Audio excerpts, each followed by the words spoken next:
Hello traders and investors. 21/2/2024 புதன்கிழமைக்கான முன்பங்குச்சந்தை analysis என்ன பண்ணியிருக்கேன் அப்படிங்கிறத ஜஸ்ட் நான் உங்கள்கிட்ட ஷேர் பண்ணிக்கிறேன். மேஜர் இண்டெக்ஸ்லாம் எனக்கு எப்படி கம்ப்ளீட் ஆயிருக்கு அப்படின்னு செக் பண்ணுறப்ப எனக்கு கிஃப்ட் நிஃப்டி பார்த்தீங்கன்னா பாசிட்டிவாக வந்து கம்ப்ளீட் ஆயிருக்கு. அது 0.14% வந்து பாசிட்டிவாக கம்ப்ளீட் ஆயிருக்கு. என்ன இண்டிகேட் பண்ணது கிஃப்ட் நிஃப்டி அப்படின்னா, ஸோ இந்தியன் ஸ்டாக் மார்க்கெட்டில் நிஃப்டி வந்து நம்மளுக்கு ஒரு பாசிட்டிவாக 30 to 50 பாயிண்ட்ஸ் வந்து கேப் அப்பில் ஓப்பன் ஆகிறதுக்கான பாசிபிலிட்டிஸ் வந்து இருக்குது.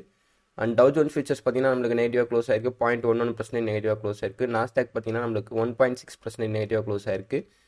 S&P 500 நம்மளுக்கு பார்த்தீங்கன்னா 0.55% வந்து நம்மளுக்கு நெகட்டிவாக வந்து கம்ப்ளீட் ஆயிருக்கு. சைனீஸ் மார்க்கெட் நம்மளுக்கு பாசிட்டிவாக கம்ப்ளீட் ஆயிருக்கு. நம்மளுக்கு ஜப்பான் இண்டெக்ஸ் பார்த்தீங்கன்னா நம்மளுக்கு நெகட்டிவாக வந்து கம்ப்ளீட் ஆயிருக்கு. ஸோ ஓவரால் வியூ குளோபல் மார்க்கெட்டை பேஸ் பண்ண அளவுக்கு நம்மளுக்கு எல்லாமே நெகட்டிவாக தான் வந்து கம்ப்ளீட் ஆயிருக்கு. அண்ட் நெக்ஸ்ட் இந்தியன் இண்டீசஸ் பொறுத்தளவுக்கு எஸ்டர்டே வந்து நல்ல ஒரு பர்ஃபார்மன்ஸ் வந்து பண்ணுச்சு. அதுலேயும் ஸ்பெசிஃபிக்காக பார்த்தீங்கன்னா பேங்க் நிஃப்டி வந்து நல்ல ஒரு குட் மூமெண்ட் வந்து கொடுத்துச்சு. ஸோ ரீசன் என்னன்னா HDFC பேங்கோட ஒரு மூமெண்டம் தான். ஸோ நம்மளுக்கு பேங்க் நிஃப்டி வந்து நல்ல ஒரு பர்ஃபார்மன்ஸ் வந்து கொடுத்துச்சு. ஸோ அதனால் நிஃப்டி வந்து நம்மளுக்கு நல்ல ஒரு புல்லிஷ் ட்ரெண்ட் வந்து ஃபார்மேஷன் வந்து கொடுத்துச்சு. நியூ ஆல் டைம் ஹையும் நம்மளுக்கு கிரியேட் பண்ணுச்சு. சரிங்களா? அதாவது 22,200 வந்து நியூ ஆல் டைம் ஹையும் நம்மளுக்கு நிஃப்டி 50 இண்டெக்ஸ் வந்து கிரியேட் பண்ணுச்சு. ஸோ அதில் பார்த்தீங்கன்னா சென்செக்ஸ் நம்மளுக்கு 0.48% நம்மளுக்கு பாசிட்டிவாக கம்ப்ளீட் ஆச்சு. ஸோ அதில் நிஃப்டி 50 பார்த்தீங்கன்னா 0.34% பாசிட்டிவாக வந்து கம்ப்ளீட் ஆச்சு. அதுவும் பேங்க் நிஃப்டி பார்த்தீங்கன்னா 1.2% வந்து பாசிட்டிவாக வந்து நம்மளுக்கு கம்ப்ளீட் ஆயிருக்கு. குரோடைல் யூஎஸ்டி பார்த்தீங்கன்னா 1.61% நெகட்டிவாக நம்மளுக்கு கம்ப்ளீட் ஆயிருக்கு. பிரெண்ட் குரோடைல் பார்த்தீங்கன்னா 1.26% வந்து நெகட்டிவாக நம்மளுக்கு கம்ப்ளீட் ஆயிருக்கு. So one of the oil கம்பெனிஸ்க்கான நெகட்டிவ் நியூஸ் இது. ஸோ கரன்சிஸை பேஸ் பண்ணுற அளவுக்கு நம்மளுக்கு டாலர் இண்டெக்ஸ் பார்த்தீங்கன்னா 0.24% வந்து நெகட்டிவாக கம்ப்ளீட் ஆயிருக்கு. யூஎஸ்டி ஐனர் பார்த்தீங்கன்னா 0.6% வந்து நெகட்டிவாக கம்ப்ளீட் ஆயிருக்கு. கிட்டத்தட்ட 83 ருபீஸ் வந்து நம்மளுக்கு ரீச் ஆக போகுது டாலரை பேஸ் பண்ணுற அளவுக்கு யூஎஸ்டி ஐனர். அண்ட் பாண்ட்ஸை பொறுத்தளவுக்கு பெருசாக சேஞ்சஸ் கிடையாது. ஏடிஆர், ஸோ ஏடிஆர் பெர்ஃபார்மன்ஸில் நம்மளுக்கு HDFC பேங்க் அகைன் வந்து 1.84% நம்மளுக்கு பாசிட்டிவ் வந்து கம்ப்ளீட் ஆயிருக்கு. அண்ட் ஐசிசி பேங்க்கும் பார்த்தீங்கன்னா 2.95% நம்மளுக்கு பாசிட்டிவாக கம்ப்ளீட் ஆயிருக்கு. ஐடி செக்டரை பொறுத்தளவுக்கு இன்ஃபோசிஸ், விப்ரோ வந்து நம்மளுக்கு நெகட்டிவாக வந்து கம்ப்ளீட் ஆயிருக்கு. ஆக்சிஸ் பேங்க்கு நம்மளுக்கு 2.1% வந்து பாசிட்டிவாக வந்து கம்ப்ளீட் ஆயிருக்கு. ஸோ இதை பொறுத்தளவுக்கு நம்மளுக்கு பேங்கிங் செக்டாரில் ஸோ நிஃப்டி பேங்க் மறுபடியும் ஒரு நல்ல ஒரு பர்ஃபார்மன்ஸ் பண்ணுறதுக்கான வாய்ப்புகள் வந்து இருக்குது.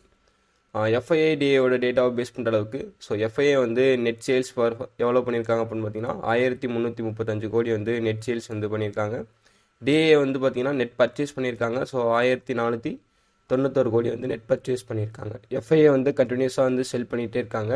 பட் DA வந்து கண்டினியூஸாக வந்து ஹோல்ட் பண்ணிகிட்டே இருக்காங்க. சரிங்களா? ஸோ அடுத்து நெக்ஸ்ட்டு இன்றைக்கான ஈவெண்ட்ஸ் அப்படின்னு செக் பண்ணுறப்ப ஸோ இன்றைக்கி ஜப்பானோட 520 பார்த்தீங்கன்னா ஜப்பானோட பேலன்ஸ் ஆஃப் ட்ரேட் மட்டும் இருக்குது. ஸோ அதுதான் one of the event. Earning ரிசல்ட்டை பேஸ் பண்ணுற அளவுக்கு எதுவும் கிடையாது. சரிங்களா? ஸோ நெக்ஸ்ட்டு பார்த்தீங்கன்னா 2 விதமான நியூஸ் வந்து எனக்கு கிடச்சிருக்கு. பட் இது வந்து இம்பாக்ட் பண்ணுமா பண்ணாதா அப்படிங்கிறத நீங்கள் வந்து ஃபிக்ஸ் பண்ணிக்கோங்க. அதில் ஃபஸ்ட் ஒன்று பார்த்தீங்கன்னா RBI பேஸ் பண்ணது. ஸோ RBI வந்து இந்த புல்லட்டின் அறிக்கை வந்து ஒன்று பப்ளிஷ் பண்ணுவாங்க. அதில் என்னென்னா சென்ட்ரல் பேங்க் வந்து ரிஜெக்ட்ஸ் வந்து பண்ணியிருக்கு. அதாவது IMF வந்து ஒரு வார்னிங் வந்து கொடுத்துருக்காங்க. என்ன வார்னிங் அப்படின்னு பார்த்தீங்கன்னா இந்தியாவோட டெப்ட் டு GDP ரேஷியோ வந்து நம்மளுக்கு ஃபால் ஆகிறதுக்கான பாசிபிலிட்டிஸ் இருக்குது. ஸோ அப்படின்றது சொல்லியிருக்காங்க. 73.4% ஃபால் ஆகிறதுக்கான பாசிபிலிட்டிஸ் இருக்குது அப்படின்னு சொல்லியிருக்காங்க. அதாவது எப்போனா ஃபினான்ஷியல் இயர் 2031 to 33 ஸோ இந்த லெவலுக்குள்ளே ஃபாலோ ஆகிறதுக்கான பாசிபிலிட்டிஸ் இருக்கும் அப்படிங்கிறத லாங் டேர்மை பேஸ் பண்ணி அவங்க சொல்லியிருக்காங்க. அதுலேயும் அவங்க பார்த்தீங்கன்னா 100% வந்து அக்யூரசி வந்து கொடுத்துருக்காங்க. இது கண்டிப்பாக நடக்கும் அப்படின்ட்டு. ஸோ இது ஒன் ஆஃப் த எனக்கு நெகட்டிவாக வந்து தெரியுது. பட் RBI வந்து என்ன எக்ஸ்பெக்ட் பண்ணியிருக்காங்க அப்படின்னா இப்போ 2023-24 வந்து 81.6% வந்து GDP ரேட் வந்து நம்மளுக்கு கிடைக்கணும். ஸோ அப்படின்னு வந்து சொல்லியிருக்காங்க. அதாவது எக்ஸ்பெக்டேஷன். சரிங்களா? 81.6% வந்து எக்ஸ்பெக்ட் பண்ணியிருக்காங்க. ஸோ இது இந்த அளவுக்கு நம்மளுக்கு ஜிடிபியோட க்ரோத் வந்து இருக்கணும் பர்ஃபார்மன்ஸை பேஸ் பண்ணுற அளவுக்கு அப்படின்னு வந்து அவங்க வந்து எக்ஸ்பெக்ட் பண்ணியிருக்காங்க. ஸோ இது ஒன் ஆஃப் த நம்மளுக்கு நியூட்ரல் ஆர் நெகட்டிவாக இருக்கிற பாசிபிலிட்டிஸ் வந்து இருக்குது. அதே ரெண்டாவது பார்த்தீங்கன்னா RBI புல்லட்டினில் நெக்ஸ்ட் நியூஸ் என்னென்னா இந்தியாவோட எக்கானமி வந்து கண்டினியூஸாக வந்து சஸ்டைன் மூவ்மெண்ட்டில் தான் இருக்குது. ஸோ அது வந்து ஃபஸ்ட் ஆஃப் ஃபினான்ஷியல் 24 பேஸ் பண்ணுற அளவுக்கு ஃபஸ்ட் ஆஃபில் வந்து நம்மளுக்கு சஸ்டைன் எக்கானமிக் க்ரோத்தாக தான் ஆகிட்டு இருக்குது. சரிங்களா? ஸோ நல்ல ஒரு ஸ்ட்ராங்காக வந்து போயிட்டுருக்கு, ஒரு நார்மலாக போயிட்டுருக்கு. ஸோ அப்படிங்கிறத வந்து செகண்ட் அறிக்கையில் வந்து பப்ளிஷ் பண்ணியிருக்காங்க. இந்த 2 நியூஸ் நம்மளுக்கு இம்பாக்ட் பண்ணுறதுக்கான பாசிபிலிட்டிஸ் வந்து இருக்குது. சரிங்களா? So next Nifty, bank Nifty, fin நிஃப்டிக்கான மேஜர் சப்போர்ட் அண்ட் ரெசிஸ்டன்ஸ் என்ன, ஸோ இன்றைக்கான ட்ரெண்ட் எந்த பக்கம் இருக்குது அப்படிங்கிறத ஜஸ்ட் நம்மளோட வியூவில் வந்து செக் பண்ணிக்குவோம். ஃபஸ்ட் நம்மளுக்கு Nifty 50 index so 1 day time ஃப்ரேமில் வந்து இருக்குது. இதை பேஸ் பண்ணுற அளவுக்கு லாங் டேர்மில் நம்மளோட அனாலிசிஸ் பேஸ் பண்ணுற அளவுக்கு நிஃப்டி 50 இண்டெக்ஸ் வந்து எனக்கு இந்த ரெசிஸ்டன்ஸ் லைனை போய்ட்டு ஹிட் பண்ணணும் அப்படின்னா ஃபஸ்ட் நம்மளோட ரெசிஸ்டன்ஸ் அப்படின்னு பார்த்தீங்கன்னா 22,294, நெக்ஸ்ட் ரெசிஸ்டன்ஸ் 22,497.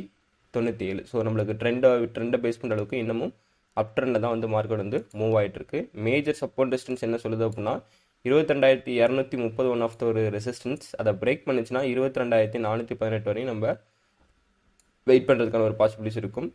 எஸ்டர்டேவுக்கான ரிப்போர்ட்டை பேஸ் பண்ண அளவுக்கு மார்க்கெட் வந்து எனக்கு இங்கேயே வந்து ஒரு கன்ஃபர்மேஷன் வந்து கொடுத்துச்சு. ஸோ கேண்டில் ஸ்டிக்ஸோட கன்ஃபர்மேஷன், ஒரு hammer candle. And next market வந்து அப்படியே வந்து எனக்கு ஒரு டோஜி கேண்டில் அண்டு சப்போர்ட் வந்து எடுக்கல, எக்ஸாக்டாக லெவல் வந்து சப்போர்ட் எடுக்கல.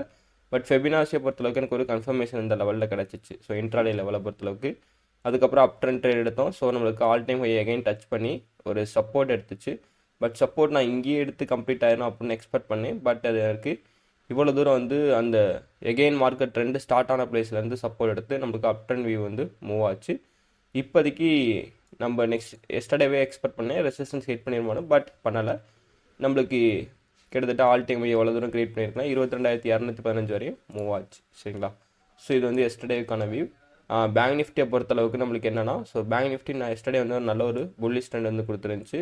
நம்ம எக்ஸ்பெக்ட் பண்ண லெவலை வந்து ஹிட் பண்ணுச்சு. அதாவது இந்த ஜோனை வந்து பிரேக் பண்ணியிருக்கணும் அப்படின்னா பிரேக் ஆகும் அப்படின்னு எக்ஸ்பெக்ட் பண்ணேன். ஏன்னா ஆல்ரெடி மார்க்கெட் இங்கே சப்போர்ட் எடுத்தனால. ஸோ அது நம்மளுக்கு ரீச் பண்ணிவிட்டு இப்போ நெக்ஸ்ட்டு சப்போர்ட்க்கு நெக்ஸ்ட்டு ரெசிஸ்டன்ஸ்க்கு வெயிட் பண்ணிகிட்டு இருக்கு மார்க்கெட். அது 48,315 தான் லாங் டேர்மை பொறுத்தளவுக்கு next resistance.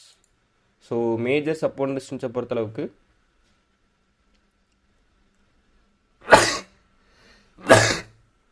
Okay sorry. So இதுதான் நம்மளுக்கு மேஜர் சப்போர்ட் டிஸ்டன்ஸ். இதை பொறுத்தளவுக்கு நம்மளுக்கு பார்த்தீங்கன்னா 47,295 one of the resistance. Already market நம்மளுக்கு ஸ்ட்ராங்கான சப்போர்ட் எடுத்து போகிறனால ஸோ நெக்ஸ்ட்டு ரெசிஸ்டன்ஸ் பார்த்தீங்கன்னா நம்மளுக்கு 47,295 நம்மளுக்கு நெக்ஸ்ட்டு ரெசிஸ்டன்ஸாக இருக்குது. சரிங்களா? மார்க்கெட் எஸ்டர்டேவோட ரிப்போர்ட்டை பேஸ் பண்ணுற அளவுக்கு நம்மளுக்கு ஸோ இங்கேருந்து ஸ்டார்ட் ஆனது நல்ல ஒரு புல்லிஷ் ட்ரெண்ட்லாம் நம்மளுக்கு கம்ப்ளீட் ஆகிருக்கு.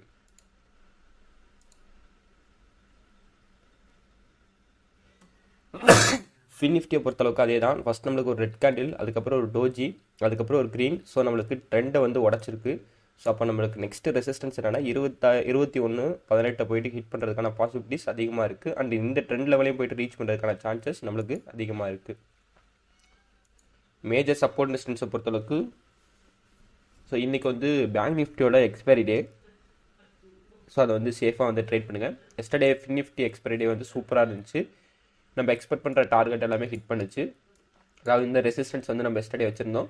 அந்த ரெசிஸ்டன்ஸ் நம்மளுக்கு அக்யூரேட்டாக ஹிட் பண்ணி ரெடியாக நிற்குது. அதுக்கு அடுத்த லெவல் ரெசிஸ்டன்ஸ் தான் ஸோ நம்ம வெயிட் பண்ணிகிட்டு இருக்கோம். அதாவது ஃபர்தராக அதோட ரெசிஸ்டன்ஸ் நான் உங்களுக்கு டெலகிராமில் வந்து ஷேர் பண்ணுறேன். ஸோ அங்கே சொன்ன மாதிரி நம்மளுக்கு லாங் டேர்ம் லெவல் ரெசிஸ்டன்ஸ் வந்து கிடச்சிருக்கு.